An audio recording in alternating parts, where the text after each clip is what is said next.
The Cincinnati Bengals have brought in Noah Fant for a visit. It's their first visit with a team. And we're going to talk about why I think the Bengals should sign Noah Fant up next here on No Buts About It.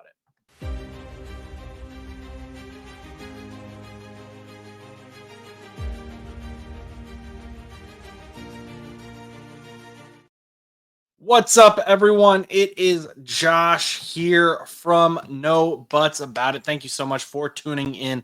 We're just going to get right into it. And the reason I'm making this video is because I have been an advocate for the Bengals to sign Noah Fant ever since he got released by the Seahawks.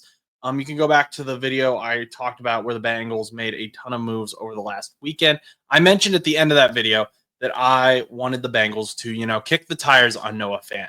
And maybe a day or two later, the Bengals announced, Noah Fant's team announced that he would be visiting with Cincinnati and that it was going to be the first visit that Noah Fant had with the team after being released by the Seahawks.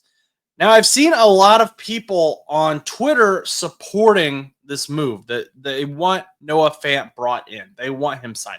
However, over on the Bengals Reddit, a lot of people don't get why this is a good idea, and I want to explain it to them. I want to kind of show them why I think it's a good idea.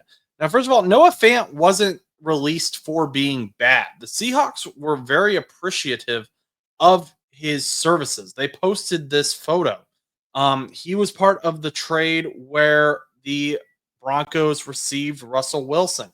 So he's been with the team for a little bit. He's done a lot. I think he was ultimately just a cap casualty, and they had drafted his replacement. So the main concern that people on Reddit and some on Twitter/X, mainly on Reddit though, have had is they're saying we already have a ton of tight ends. The Cincinnati Bengals tight end room is super deep. And I would argue that it isn't that deep. So first of all, the Bengals are going to be without Eric All most likely for the entire season. Now, I love Eric All. I'm a big fan of Eric All, but one of my concerns when he was drafted was his injury history. And then it kind of seemed like that wasn't going to be as big of an issue.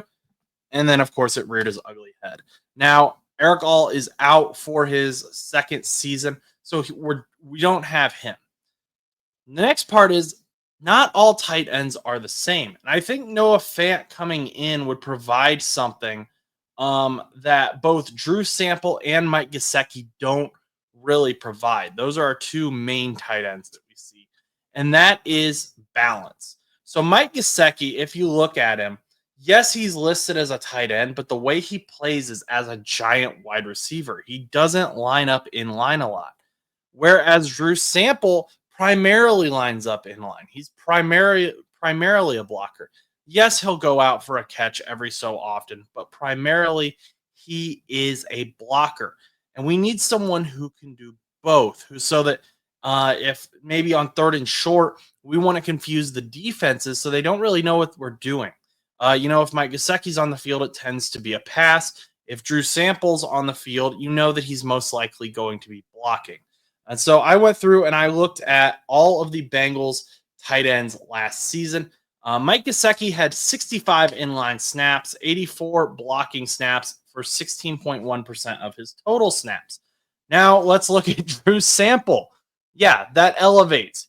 480 inline snaps. Now, inline, for those who don't know, just want to explain that real quick, is they're on the end of the offensive line. So Mike Gisecki tends to be way out wide, more like a wide receiver, where Drew Sample he's right next to the tackle most of the time. So just to clarify that.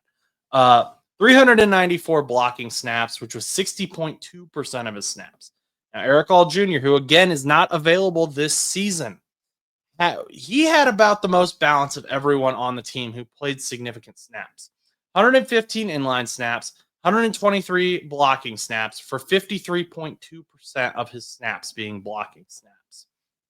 Now, here's where we get into the guys who, saw some playing time but weren't necessarily the most significant part of the team. Tanner Hudson, who is 30 years old, 45 inline snaps, 34 blocking snaps, 28.6%. of his snaps. And he went out for catches a lot. He kind of had a lot of highs, a lot of lows. Everyone remembers that fumble against the Patriots. Tanner Hudson had a rough year last year. Tanner McLachlan, who was a rookie last year, who I really liked, but for whatever reason did not see a ton of playing time. He had 5 inline snaps, 4 blocking snaps for 80% of his snaps to be blocking snaps. Cam Grandy, who was also great on special teams, had 50 inline snaps, 44 blocking snaps, and 58.7% of his snaps were blocking snaps. And Cam Grandy ended up getting a lot of the snaps that I thought that were going to go to Tanner McLachlan. He's an undrafted free agent, wearing that number 85 that Tyler Eifert used to wear. So I am glad that they brought back Cam Grandy, but I'm interested to see what they do with Tanner McLachlan as well, since they drafted him, seemed to like him, then didn't use him. But nonetheless, the Bengals need to find someone who is more balanced and is reliable in both the pass catching game and the blocking game. And I think that ultimately Noah Fant provides that. I mean, Noah Fant's a good player. He can be used on screens. He can be used in short situations. He can be used in zone situations. But he is also a good blocker. Is he as good as Eric All or Drew Sample in blocking? No. But we don't really need him to be. We need Noah Fant, who's a former first-round pick out of Iowa, to essentially be our tight end 3. And I also brought in Noah Fant's 2024 snaps. So his inline snaps, 235.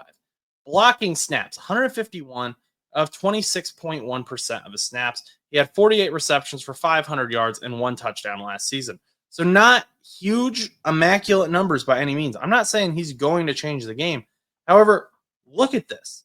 He had more inline snaps than anyone on the Bengals last year except for Drew Sample. He had more blocking snaps than anyone except for Drew Sample. Now the percentages, that gets a little wonky. His percentage was lower than a lot of guys on the Bengals, but it was still higher than Mike Gisecki's, and it was just below Tanner Hudson's. So I know there are still a lot of people who really like Tanner Hudson, but I think the Bengals should consider maybe moving on from Tanner Hudson, who's going to be 30, and moving on to Noah Fant, who's going to be 28 this season. And again, we don't need to invest a ton of money into Noah Fant either. Maybe a 2-year contract, because he's going to be 28 this season. Make it a deal where, it's something that Noah Fant wants. And we know he'll sign a 2-year deal because he just came off of a 2-year contract with the Seattle Seahawks. It was 2 years for $21 million. He was guaranteed $11.4 million, basically 11.5 at signing. And that was his total guaranteed.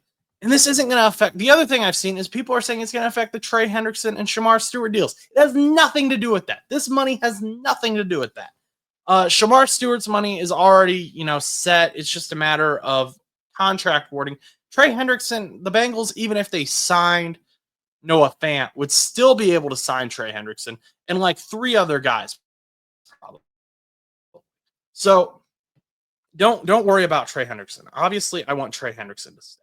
I just think that ultimately Noah Fant provides something for the Bengals that they don't currently have on the roster, especially with Eric All being injured. And I don't know where else they could make room except for, looking at all these guys. Gisecki, you're not going to cut him. Sample, not going to cut him. All is injured. Hudson, I think would be the casualty here, and I think he would be the upgrade over. I think Fant would be an upgrade over Hudson. Just they have similar snap percentages, similar playing styles. Fant, it has more potential. He's younger. I'm thankful for what Tanner Hudson did, but ultimately, I'm looking at how are the Bengals going to win a Super Bowl.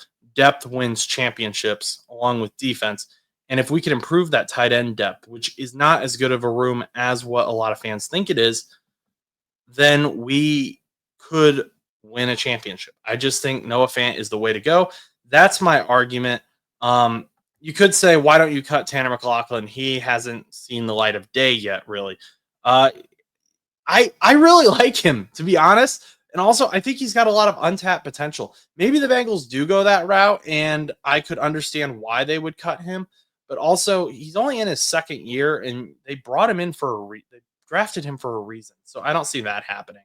Um, I also don't see them cutting Cam Grant. They just signed Cam Grandy again, and he was really good on special teams, and he came in at the end of last year and really helped out. So ultimately, I do think Tanner Hudson would be the casualty.